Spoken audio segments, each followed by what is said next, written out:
ये भाई से ले लिया टिकटें, ये आगे टिकट, ये है 3 टिकटें मैंने लिए टिकटें। और आप जाएंगे जिप लाइन पे। वैसे उसने बताया है 18 वजन, मेरा तकरीबन 80 से कम ही होगा, 90 भाई रस्से।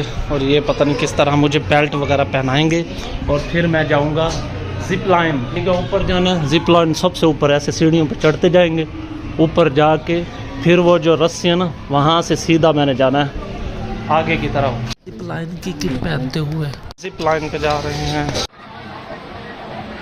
ऊपर आके तो वो बिलावल भुट्टो वाली बातें याद आ रही है कि कांपे टांग रही है। चेक करना नास्ते थे नौदी ट्राई नहीं होती था, तो चेक कर लूं।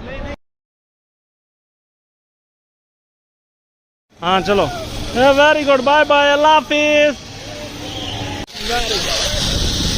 बहुत डर लग रहा है।